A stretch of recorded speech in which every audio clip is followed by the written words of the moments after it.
likely to loosen until vaccines are widely available.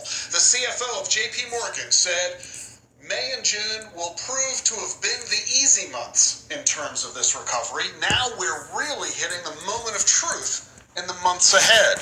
And Jamie Dimon, the CEO of JP Morgan Chase, said you're going to have a much murkier economic environment going forward than you had in May and June. You have to be prepared for that. We simply don't know what's going to happen next.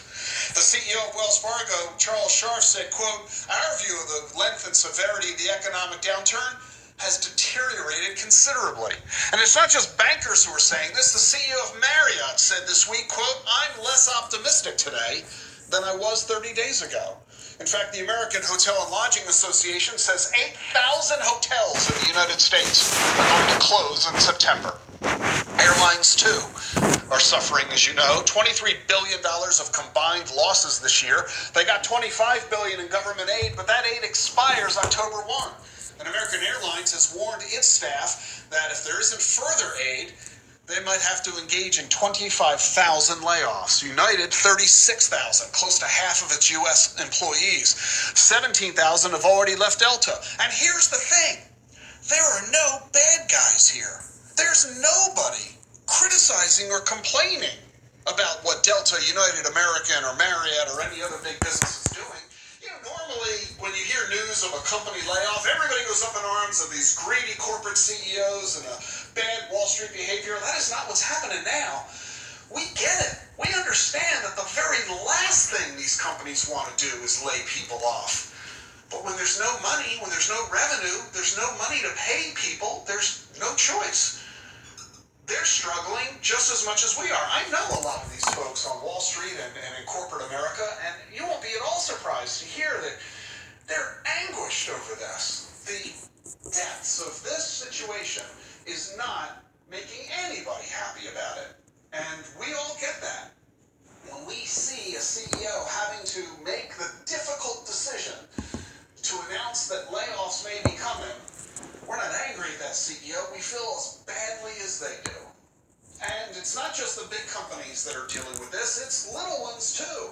At Glassdoor, that's the big, job search online site, they say that job postings declined in all 50 states in the last 2 weeks. And we've got another 1.3 million unemployed in the past 7 days.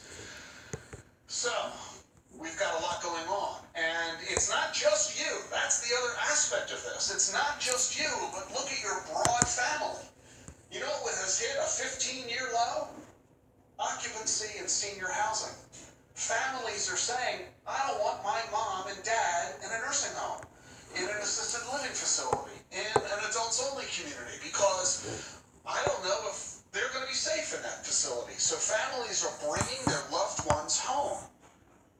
Might you need to do that? And what are the economic implications of adding another mouth to feed in your household? What are the implications on your caregiving obligations? What does all that mean for your ability to continue working and earning an income?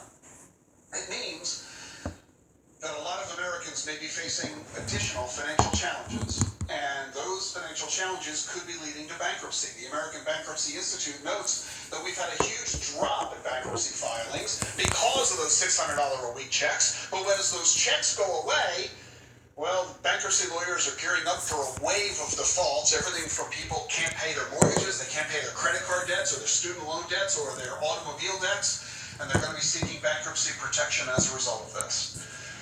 Well, to the rescue, of course, we know what that is. It's the vaccine. We know that once we're all vaccinated, and we've had great news from all the major researchers, Novavax and Oxford, all delivering great news this week of the progress they're making in the development of the vaccine. The federal government issuing billions of dollars of payments to secure hundreds of millions of doses of vaccines by January 1. So this isn't going to last much longer. We'll be out of this before too long. Unless you pay attention to a poll that was recently done by the University of Miami. 22% of white and Latino Americans and 42% of black Americans say they are going to refuse to be vaccinated.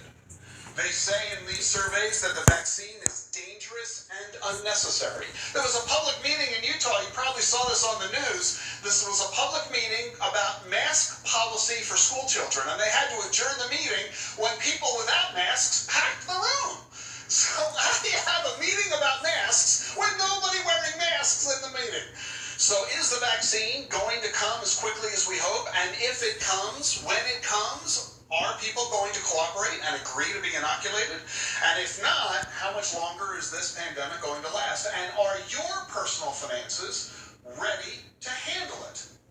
There are, in fact, 10 questions I want you to answer to determine whether or not your investment strategy is the right one you need for this environment.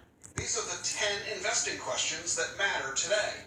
So join me for a special webinar this Wednesday, July 29th at 8 p.m. Eastern, and I'll give you the 10 questions. They're easy, they're all yes-no questions, and they're all about you, not the markets. So you'll immediately know all the answers, and your answers will determine how you should consider handling your money during this crisis. So join me online this Wednesday, July 29th at 8 p.m. Eastern. The webinar's free, and you can register at rickedelman.com. That's ricedelman.com.